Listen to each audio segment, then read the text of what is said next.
Direyot maigo sa saag nga bala ang 50 anyos nga ginang nga nang labalang gawa sa iyang panimay kagahapon sa buntag sa barangay Kanhulaw, Lapu-Lapu City.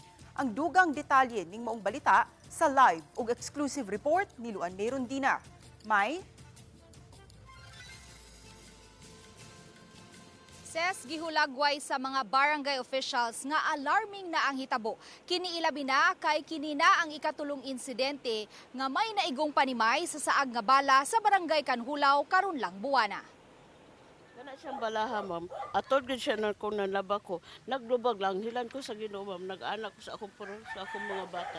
Naghahihay ko kana diha, ma'am. Binulit, nabulit na siya sinayayan. Karon pag kuan sa impact sa bala, wa ko kakuan nga. Dire ko inon. Pag anak sa kong anak, mabala ma. Kuhala, tinud ayaw po nita. Gipangulbaan pa nga gisaysay ni Lucilin Nunez ang kasinatian niya kagahapon samtang nang laba sa gawas sa ilang panimay. Kung wa pa siya makaduko niadtong higayuna, posibleng maigo gayud ang iyang sa bala. Apan labaw niyang gipasalamatan kay wa maigo sa bala ang iyang duha ka mga anak nga didto sulod sa ilang balay pasado alas 10 kagahapon sa buntag. Dinhi milapos ang bala nga nakaigo sa panimay sa Banay Nunez ug nalagpot paingon dinhi sa ilawom sa lamesa. Niadtong higayuna naglingkod dinhi ang grade 11 student nga anak ni Lucilin kay nagkaon. Way matumbok si Lucilin nga posibleng responsable sa hitabo. Apan iyang gibutyag nga may mga higayon nga makadungog siya ubuto sa armas nga daw gikan sulod sa firing range sa Naval Forces Central.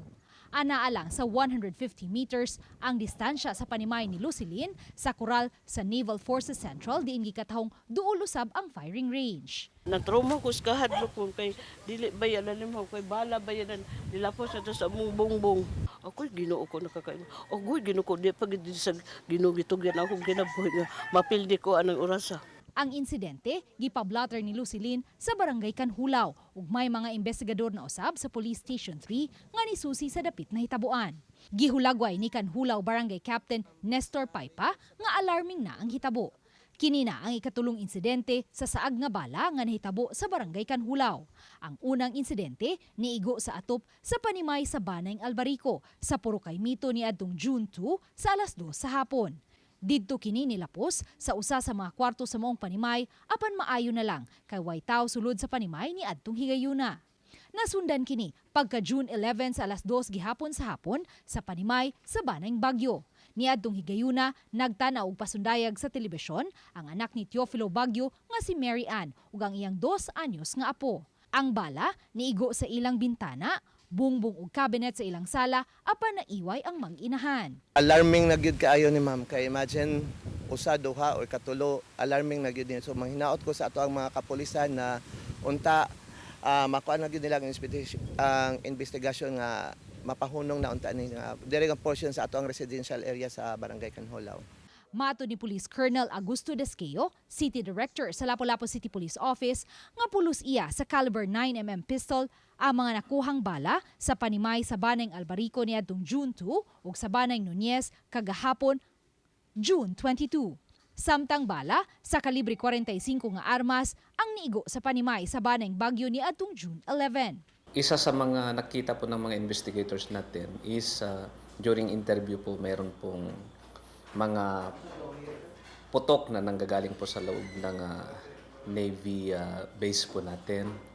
So sinubukan po nating makipag-coordinate sa Naval Forces and